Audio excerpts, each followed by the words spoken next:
All right, thanks for joining everyone. We're just waiting for to see how many more people we can get on Instagram and also get the other links working. Um, Unfortunately, YouTube will not work today, but we're trying to see how to get the LinkedIn working as well.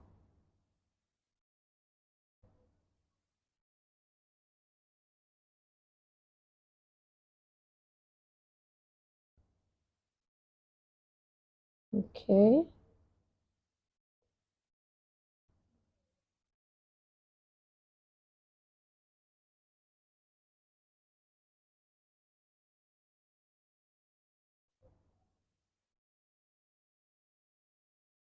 Okay, so technical issues on everything else apart from so LinkedIn is it we're trying to get connected on LinkedIn as well, but it's not connecting. So, but I'm happy to be live on Instagram with my Instagram family. Sochi, hi, how are you? Thanks for joining. Joe Vic Kong, how are you? Thank you for joining. Simisola,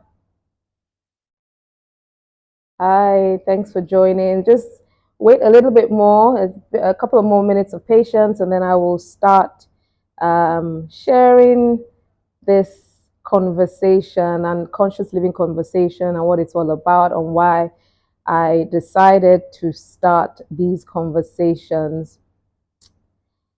So we have a lot of people on LinkedIn that are trying to join. We're trying to get them all access. So please just give us a couple more minutes and then we will start the conversation. And I'm really excited um, to start this conversation with you. Hello, STEM Mets. Jade, how are you? Thank you so much for joining. Hi.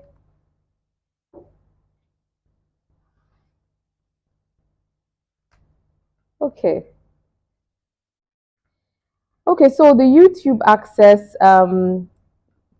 as you know, with all things that are new, Premiere, so we have some rookie mistakes that we've made on this connectivity. The YouTube access, apparently we needed 24 hours. We didn't have 24 hours to access YouTube. So unfortunately, we don't have the YouTube access today. However, people will have the recording to watch later on YouTube. But we'll just start the conversation today on Instagram and then we will continue. So, this is my conscious leadership or conscious living series. And as you can see, for those who live in Nigeria, you can probably hear that we have power out. So there's noise in the background, but I'm sure it's going to be back. Is it's going to be back on very soon. Yeah, we're back on. All right. So thank you so much for joining the call. I will start off by just letting people really just understand exactly why we're doing this and what the whole essence of the conscious living series is about. I have some of my Lagos State people joining. Jack Baba, how are you? I'm waving back to you. Yinka, how are you? Dupe, hi, how are you? Um, Yeah, so this conscious living series, I'd like to welcome all of you to the conscious living series. As I said, this is my first live solo stream, and it's something that I've been meaning to do, has been on my bucket list for a very long time. Toxi GA, thank you so much for joining. Um, and I've really, really wanted to do something on conscious living. So, why am I here? Just to set context, tell you a little bit about myself. Um, and what got me here. For those who know me, they know that I've had many professions, many hats. I wear many hats over the course of the years. I started off as an accountant, so spent about 10 years in accounting, and then went off to start. Many people don't know this, but I actually left practice to start a social stationery company. That's like a printing company. I used to print wedding invitations, social stationery, and it was in the process of doing wedding invitations and social stationery that led to me starting event management. Again, many people did not know that, I ran an event management company called Stencil Events many, many years ago. And in the process of Stencil events, I got introduced to team building as one of the we are here for you. Jack Baba, thank you very much. So from there, that's when I was introduced to team building as one of the fastest growing subsectors of the special event industry. And I started just serial entrepreneurs like in my blood. I started researching team building, team development, and I started Team Building Africa. We were representing Team Building USA in the African sub-region. And, at that time, I had like two, three companies running side by side, and, along the way with team building, we started doing training. And the core issue that happened with team building was that, as an accountant, you have inputs in, inputs out. When you make changes in accounting, you know exactly what you're going to get back in return. But when we started dealing with human beings, you have these amazing team building sessions, very emotional. Everybody's making promises to each other, and then you get back to them 6 weeks later, and you realize that they have gone back to status quo. So I started looking into what drives behavioral change, what drives sustainable behavioral change. So that's when I went into coaching. And also at that time, there were a lot of life life was lifing. As we all know, life is a journey. Life was lifing. And at that point in time, I also had a situation where I just couldn't understand the people that were around me, some friends, family members, and I really needed to go deep and understand why people do what they do. Why is it that I'm saying one thing, they're thinking of another, and they're communicating something else? And from there, I went into learning about personality, behavior, behavioral analysis. And I went ahead to do my master's in organizational psychology just to try to understand human behavior. From there, I went on to coaching, which coaching for me was in order for us to help our clients get to a level of performance and change of behavior that was sustainable, right? So from there, we started ICF, International Coach Federation in Nigeria, alongside some of the amazing coaches, some of the best coaches in Nigeria to start that off. And it was from training, coaching, that somehow, I went back to paid employment to take on a challenge of working within organized private sector.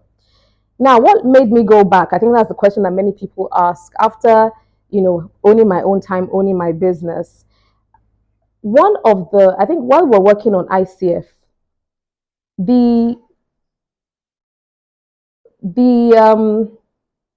key tenets of ICF at that particular point in time, I think their tagline was in service of humanity flourishing. And the more I knew and learned about coaching, the more I realized that there's so much more to every single human being than meets the eye. And there's so much more to us achieving our potential, our inherent God given potential, than we are doing right now in service of humanity flourishing. That was ICF's motto at that point in time. And I thought to myself, how more so this continent, Africa. Africa is such a talented continent. Our people are full of talent. We are resilient. We are resourced. And I started wondering that, why and how is it that we are where we are? What exactly is going on? And it was at that point that I caught the bug to make impact and make changes within our own immediate environment. And what's our immediate environment? Look at Nigeria. Nigeria is such a blessed country. And, we have resources, we have technology, we have money. The only thing for me, I thought the missing link for us at that point in time in Nigeria is people. And going to CIPM, which is a Chartered Institute of Personnel Management, for those who don't know, for me was a way that I can influence policy at the highest level. It was all towards service of people policy changes in the country. And it was at CIPM that I was introduced to the public sector, introduced to the governor, and the rest is history. I went to public sector, and then I'm back again from public sector, back to my consultancy. But one thing that I have done all throughout, and I think all throughout my life, is to move with my passions. People say jack of all trades, master of none, but I believe that your passion and what is burning inside you, the desire for you to do at any point in time, is a way that God tells you which line you should be in. I don't believe necessarily that people have to be in the same profession from beginning to end, but I just believe that one thing will lead to the other, that will direct you to where you are supposed to be. And I think it was Steve Jobs that sort of rounded it up properly, or very well, that said, you will see at the end of the day, you will see the dots connect. He didn't know when he started his calligraphy course in university that the knowledge of calligraphy was what he would use in the design and the aesthetics of the Apple computer. But he went with the flow, and at the end of the day, you look back and everything connects. And really, for me, where I sit right now, I look at all those my different professions and jobs, and I really truly believe that at the end of the day, everything connects. Every single profession, every single area that I've worked in, sort of built on to help me to do the next thing. If I hadn't done HR on top of my financing, I would not have coped very well in Lagos State doing pensions, managing the budget, personnel budgets, and also managing HR and IR. So I just believe that, and I think I'll talk about that in later on when we're talking about conscious living and what consciousness is all about. So that is a little bit about me. Thank you for everybody that has joined. SA, I see you. Everybody else that has joined. Everybody, I see you. Terra Africa, I see you.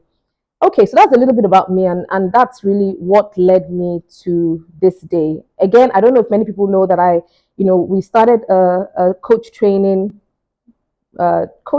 program, and a lot of the concepts that I will be sharing with you in this series, many of it comes from the coach training program.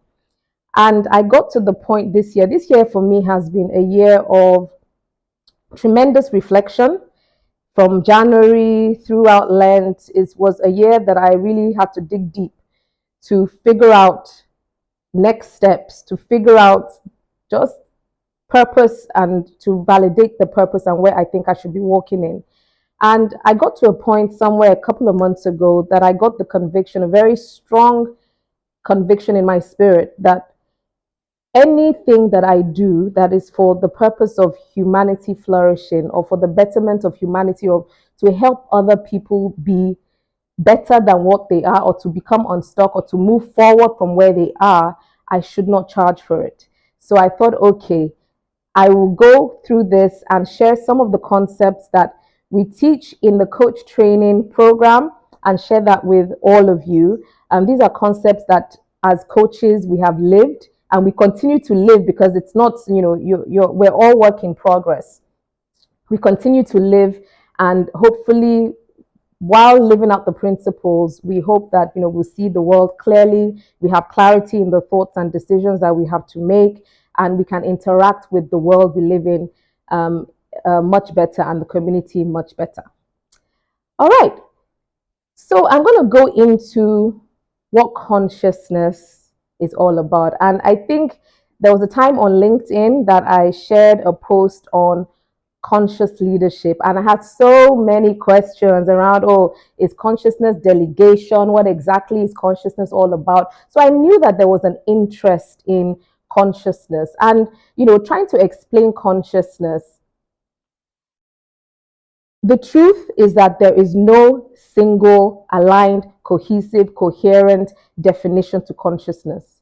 Depending on which discipline that you look at it from, or the lenses through which you look at it, they will give you different definitions and narratives. So if you are a medical practitioner, for instance, consciousness to them is, okay, how responsive and aware are you about your own personal self, and also responsive to what is around you. So when somebody is unconscious, in the medical discipline, it means that they're not responding to their own self stimulus and they're not responding to the world around them. So somebody can be unconscious and they can't eat, they can't, but they are still alive, but they're just not responsive to the stimulus around them. If you look at psychology, psychology looks at consciousness from, the way the brain works, that you have your consciousness is those thoughts that you are aware of, and responses to your environment as a result of the thoughts and stimulus that come into you. Psychologists go into your pre-conscious, unconscious, your unconscious or subconscious, sometimes called subconscious. That's the area of your brain or your being that hosts thoughts, experiences, beliefs, emotions that you don't have access to, but is there. You're not conscious about it, it's in your subconscious, is there, but sometimes you can call it out, sometimes you can't call it out. The truth is that human beings, our brain forgets nothing. From the minute you are born, your brain is absorbing information, is absorbing experiences, stimulus. There are some experiences that are too traumatic for us that we go through that are buried deep, deep, deep inside your subconscious, because the brain will help. It is a coping mechanism. The brain helps you not to remember the pain. The brain and the ego, the way the human being is constituted, is that, okay, this person has to protect themselves from pain, from death. So the brain will hide it deep inside your subconscious, right? And then you have your non-conscious processes, which are, things that happens within your body that you're not aware of, things that, the reactions that help you to breathe, heart beating, all those things, you're not conscious about it. They're autonomous and the body just responds. But what research is showing us right now is that almost like, I don't know if you guys know the iceberg model, where you have 20% of what you see is controlled by 80% of that which you do not see. So if we just suppose that to consciousness, what research shows right now is that the 80%, if not more, of what you do not see that is in your subconscious is actually ruling and rolling. It's like a program in your mind that you're not aware of. And that is what is determining your responses, your reactions, and things that you do. And because we're not fully conscious or aware, we react. And we don't know why we react. For me, for instance, when my mom is not feeling well, it's always my mom or my children. I just panic. I can't function. I totally lose it. I'm panicked. I'm full of fear. And I had to get to the point where I went deep to find out what exactly is going on here. There's a program in the background somewhere that is running that I can't explain. This irrational fear, I can't explain. And later when I was going through it, I now realized that, okay, well, my dad died in my arms almost like 30 years ago. Maybe it's the unhealed trauma and the emotions that were associated with that period that are buried, that come up and is making me react and behave. That's an extreme case, but you'll be shocked. By the time you start interrogating your actions, you'll be shocked that you yourself can't explain why you do certain things that you do, and you're not even aware of it. So for the purpose of our conscious living series, I will define consciousness as the level of awareness that you have about yourself. Those are your thoughts, your emotions, your beliefs, yourself and the way you run. And also the level of awareness that you have about the things that are around you, your environment, and what is really, really going on in your environment. For you to understand this, and I'll just start sharing some core principles, laying the foundation that we're going to be talking about in the future series. There's some core principles and tenets that rule conscious living? How do you live consciously? How do you raise your level of awareness? And for me to describe that and explain it, I'm going to look at